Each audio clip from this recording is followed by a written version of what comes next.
नमस्कार दोस्तों, स्वागत है आपका साइंस जर्नी में। पिछले 2 वीडियो मैंने कैलेंडर पर बनाए थे। इसके बाद बहुत सारे कमेंट आए कि हिजरी कैलेंडर पर भी वीडियो बनाएं और जो इंग्लिश कैलेंडर है यानी ग्रेगोरियन कैलेंडर उसके ऊपर भी वीडियो बनाएं। तो आज के सेशन में मैं हिजरी कैलेंडर पर फोकस कर रहा हूं। आगे की वीडियोस में मैं कभी ग्रेगोरियन कैलेंडर के बारे में भी एक्सप्लेन कर दूंगा। 622 ईस्वी में जब मुहम्मद मक्का छोड़ने पर विवश हुए और फिर जाकर मदीने में बस गए, वहीं से हिजरी संवत की शुरुआत होती है।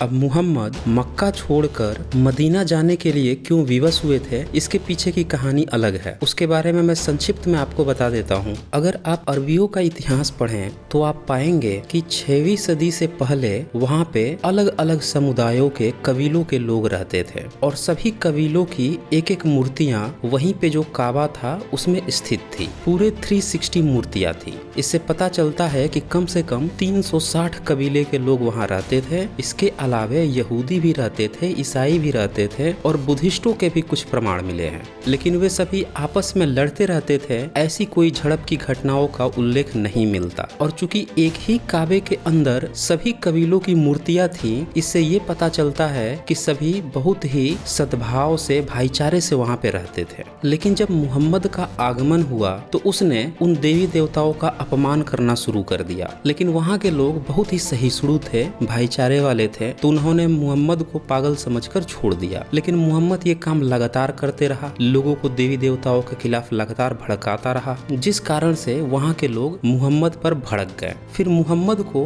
अपनी जान का खतरा महसूस होने लगा, तो इसने एक अफवाह फैला रखी थी कि इसके ऊपर कोई जिब्राइल आता है जो कोई अल्लाह का संदेश लेकर आता है और उसे मुहम्मद के मुंह से कहलवाता है। तो उसने इसी अपने दुष्प्रचार का प्रयोग करते हुए 2 आयतें उतारी, जिसमें इसने मान लिया कि काबा में जो 3 सबसे सर्वश्रेष्ठ देवियां थी, जिनका नाम था अल्लात, अल उज्जा और मिनात, ये तीनों देवियां अल्लाह की बेटी हैं। मुहम्मद ने जब यह आयत उतारी तो जो कुरैशी परिवार और जो कबीले काबा की देख रेख करते थे वो थोड़े ठंडे हो गए। वो सोचने लगे कि चलो, पहले तो ये बोलता था कि ईश्वर निराकार है, एकेश्वर है, लेकिन कम से कम इसने स्वीकार तो किया कि उसकी भी बेटियां हैं और हमारे देवियों को ये मान्यता दे रहा है। इसके कुछ समय बाद जब मामला शांत हो गया तो मुहम्मद के अनुयायी मुहम्मद से यह प्रश्न करने लगे कि आपने तो कहा था कि अल्लाह निराकार है, उसकी बेटियां कैसे हो गई। अब इस तरह के बार बार प्रश्न उस पर आने लगे जिसका उसके पास कोई जवाब ही नहीं था। तब उसने फिर से वही दुष्प्रचार वाला गेम खेला और फिर से आयत उतार के उसने ये कहा, पिछली जो 2 आयतें थी वो शैतान उसके मुंह में घुस के उतरवाया था। अब ये दोबारा इस तरह की आयत उतार कर मुहम्मद ने वहाँ के जो लोकल काबा वासी थे उन सबको भड़का दिया। इससे कुरैशी बहुत ज्यादा उससे भड़क गए। हालांकि मुहम्मद भी कुरैशी परिवार से था, लेकिन इसके पिता इसके जन्म से पहले ही मर चुके थे। माँ भी जब ये 6 साल का था तो मर गई थी और उस 6 साल में ही 5 साल तक उसकी माँ ने इसे कहीं और दे दिया था पालने पोसने को। फिर इसके दादाजी पाले थे, वो भी चल बसे। फिर इसके बाद इसके एक चाचा थे अबू तलब, उन्होंने इसको पाला बहुत ही लाड़ प्यार से। लेकिन वो भी बेचारे अपने अंतिम समय में जब थे तो मुहम्मद ने उनको इस्लाम कबूल करने के लिए कहा। तो उन्होंने ये कहा कि मैं अपने पूर्वजों का जो धर्म था, इतने सालों तक जिंदा रहा, उसी धर्म के अनुसार तुझे पाला पोसा और लास्ट समय में मैं इस्लाम क्यों कबूल करूं। तो उन्होंने कबूल नहीं किया। इस पर मुहम्मद गुस्सा गया, बड़बड़ाते हुए वहां से गया और फिर अल्लाह के नाम पर उसने फिर आयत उतार कर उनको लानत भेज दिया, अपने चाचा को जो उसको बहुत ही लाड़ प्यार से पाले थे। यही नहीं, मुहम्मद अपनी माँ की भी कब्र पर गया था तो वहाँ पे उसने दुआ नहीं पढ़ी। शायद उसके मन में यह था कि यह बिना इस्लाम स्वीकार किए ही मरी हैं, इसीलिए दुआ नहीं पढ़नी चाहिए। या फिर हो सकता है अपनी माँ से नफरत करता हो इसलिए नहीं पढ़ा हो। कुल मिला के मुहम्मद का नेचर असहिष्णु था। सिर्फ इस्लाम को ही लेकर वह सहिष्णु था, बाकी अन्य सब उसके लिए असहिष्णु थे। तो उसके इस व्यवहार के कारण जो मक्का वासी थे वो सब उसके पीछे पड़ गए। तब मुहम्मद ने फिर से दोबारा आयत उतारी और अपने अनुयायियों से कहा कि अल्लाह की हिदायत है कि यहाँ से भाग चलो। तो फिर कुछ आपस में वाद विवाद करके वो सब वहाँ से भाग गए और मदीना गए। तो उसी वर्ष को हिजरी संवत कहा गया। यहाँ पे एक बात और जानने वाली है कि ये उसी साल से नहीं स्टार्ट हुआ था हिजरी संवत। हिजरी संवत स्टार्ट हुआ जब 17वीं हिजरी आई, यानी कि जो उमर खलीफा थे जो कि 634 ईस्वी से लेकर 644 ईस्वी तक थे, उन्होंने ही हिजरी संवत को बनाया था। दरअसल इसके पीछे भी एक कहानी है। जब उमर खलीफा थे तो उनके समय में समन के हाकिम अनु मूसा असअरी ने खलीफा को अपनी अर्जी भेजी कि दरगाह से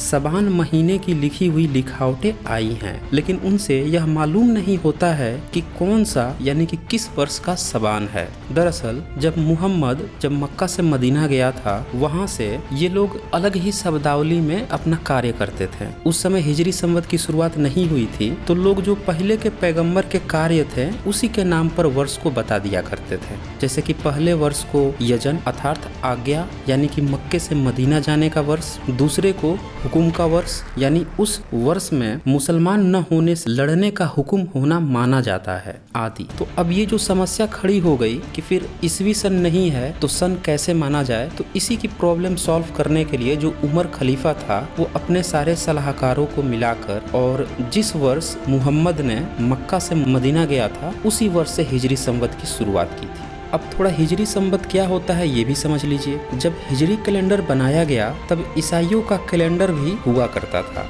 लेकिन उसमें भी कई सारी अशुद्धियाँ थी जो बाद में वो लोग अपडेट किए थे। इस पे मैं एक अलग से वीडियो बना दूंगा। और जैसा कि हम जानते हैं कि मुहम्मद ने खुद को अनपढ़ प्रचारित कर रखा था और उनके जो अनुयायी थे वो भी कुछ खास वैज्ञानिक तो थे नहीं, वो भी उस समय के लोग थे, ज्यादातर नीचे तबके के लोग थे। तो इन सब को ज्ञान विज्ञान तो बिल्कुल नहीं पता था। ये लोग सोचते थे कि धरती ही चपटी है और स्थिर है और सूर्य और चांद घूमते रहते हैं। तो इन्होंने चांद को देखकर अपना कैलेंडर बना लिया, अब पूर्ण रूप से चांद के आधार पर। अब जो कैलेंडर विशुद्ध चांद के अनुसार बनता है तो उसमें कुछ न कुछ गड़बड़ी जरूर होगी। गड़बड़ी क्या होगी कि जो साल 365 दिन का होता है वो 365 दिन का नहीं होगा। और यही हुआ। हिजरी कैलेंडर में जो 12 महीने थे, इन 12 महीनों में 29 से 30 दिन होते हैं, जबकि जो सौर वर्ष है यानी सन के आधार पर बनाए गए हैं जो एग्जैक्ट कैलेंडर होते हैं जैसे ग्रेगोरियन कैलेंडर, इसमें 30 से 31 दिन होते हैं और फरवरी 28 दिन का होता है। फिर एक दिन हर 4 साल पर उसमें जोड़कर जो थोड़ी सी कमी रह जाती है उसकी पूर्ति कर दी जाती है। और इसी तरह से फिर जो थोड़े थोड़े समय बचते हैं वो अगले 400 सालों में बढ़कर एक दिन हो जाते हैं। तो अगर 400 सालों में फरवरी को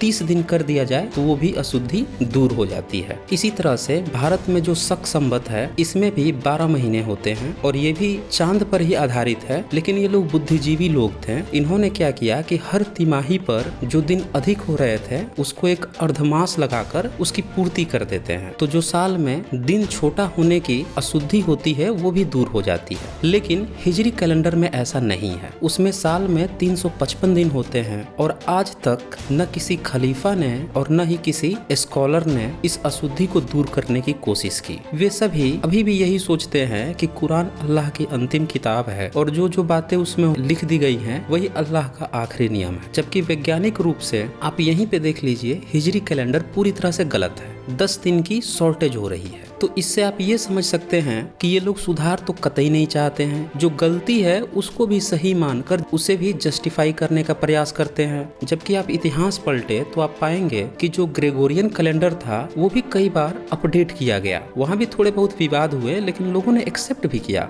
भारत में भी कैलेंडर्स को बार बार अपडेट किया गया और लोगों ने स्वीकार किया। तो मुझे लगता है कि इस्लाम अगर वास्तव में सुधारवादी प्रक्रिया में विश्वास रखता है तो उसे अपनी इस अशुद्धि को दूर करना चाहिए, अन्यथा वैज्ञानिक रूप से तो ये गलत है ही और ये गलती को ढोए जा रहे हैं। हिजरी कैलेंडर में एक कंप्लीट दिन सायंकाल से लेकर अगले दिन के सायंकाल तक माना जाता है। जहां तक भारत की बात है तो भारत में मुस्लिम शासकों के साथ ही यह कैलेंडर आया था और इसके पुरातात्विक सबूत मिलते हैं महमूद गजनवी के सिक्कों में। ये जो सिक्के मिले हैं ये महमूदपुर लाहौर में मिले हैं और उस पर हिजरी संवत लिखा हुआ है 418 और 419, यानी कि इसकी काउंटिंग 622 ईस्वी को शून्य मानकर वहां से की गई है हिजरी के अनुसार। और सबसे खास बात यह है कि इन सिक्कों में पीछे संस्कृत में लिखा हुआ है। इससे ये पता चलता है कि महमूद गजनवी के सिक्के भी संस्कृताचार्य लोग ढाल रहे थे। देखिए यहाँ से आपको एक और सबूत मिल गया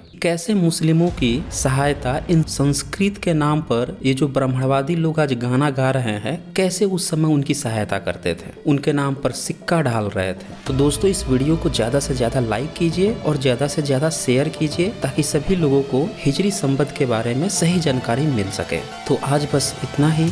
धन्यवाद।